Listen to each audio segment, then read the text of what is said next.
এবং তাকে ভালো পথে নিয়ে আসার জন্য নিজে একজন নর্তকীর রূপে আসলে ছেলের সামনে গিয়েছি। একজন জমিদারের মা হয়ে আজ আপনি আমাকে নর্তকী বানিয়েছেন। 2025 সালে আমি যদি হাসন রাজার মায়ের অভিনয় করি তাইলে এখনকার অডিয়েন্সের জন্য আসলে কতটা লাউড হব, কতটা কন্ট্রোল হব আর কি। প্রেক্ষাপটটা ছিল যে একজন চরিত্রহীন জমিদার, তার মা যে তার ছেলেকে শোধরাতে চাচ্ছে। এক্ষেত্রে আমার ক্যারেক্টারটা ছিল যে আমি সেই জমিদারের মা এবং আমি নিজের ছেলেকে শাস্তি স্বরূপ এবং তাকে ভালো পথে নিয়ে আসার জন্য নিজে একজন নর্তকীর রূপে আসলে ছেলের সামনে গিয়েছি। মা, মা, মা গো, মা, আমি আর মা নই। মা গো, মা, আমার গর্ভের সন্তান বাইজি আর নর্তকীর টানে জমিদারি বিলিয়ে দিতে পারলে। গাজী গ্যাস স্টোভ রান্নায় আনে শিল্পের ছোঁয়া। আমি নাচ নেওয়ালি সাজতে পারবো না কেন?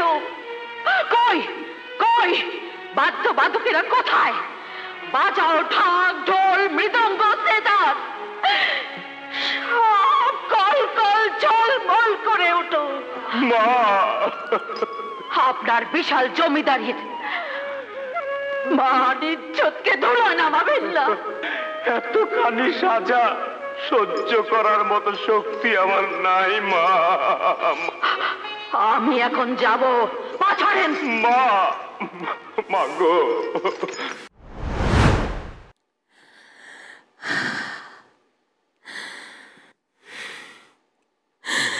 কি ছাড়ুন, পা ছাড়ুন, ছাড়ুন বলছি। একজন জমিদার হয়ে পা ধরছেন? মা? কে মা? আমি কারোর মা নই। আমার গর্ভের সন্তান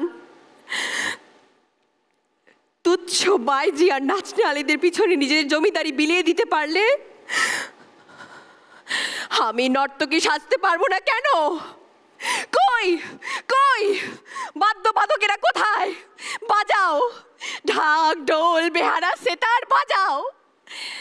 কল কল ঝলমল করে উঠুক সব। কি আবার পা ধরছেন? হাসান রাজা চৌধুরী তুচ্ছ একজন বাইজির পা ধরে আপনি আর নিজেকে নিচে নামাবেন না। আপনার এই বিশাল সাম্রাজ্য, এই জমিদারি, এর মান ইজ্জতকে ধুলোয় নামাবেন না। আজ আপনি আমাকে কতটা নিচে নামিয়েছেন তা আপনি বুঝতে পারছেন? একজন জমিদারের স্ত্রী, একজন জমিদারের মা হয়ে আজ আপনি আমাকে নর্তকী বানিয়েছেন। সাজা সাজা আপনার এটাই প্রাপ্য হাসন রাজা চৌধুরী। আপনি আপনার মাকে নর্তকীর রূপে দেখবেন, এটাই আপনার সাজা। আমি এখন যাব, পা ছাড়েন। Very newer approach, not really replicating that thing, but তোমার emotional delivery was very correct. তুমি ট্রাই করেছো বেস্ট ইমিটেট করতে এবং একটা বেটার ইমিটেশনই হয়েছে। আমার বক্তব্য খুব একটা আলাদা না, তো আমি সেলিম ভাইকে বলছি নিজেরটা করবার চেষ্টা করো। যে 2025 সালে আমি যদি হাসন রাজার মায়ের অভিনয় করি তাইলে এখনকার অডিয়েন্সের জন্য আসলে কতটা লাউড হব, কতটা কন্ট্রোল হব আর কি। সামনে দাঁড়াবার খুঁজছে তোমায় মঞ্চ, তোমার দাও সারা আবার ভিড়কে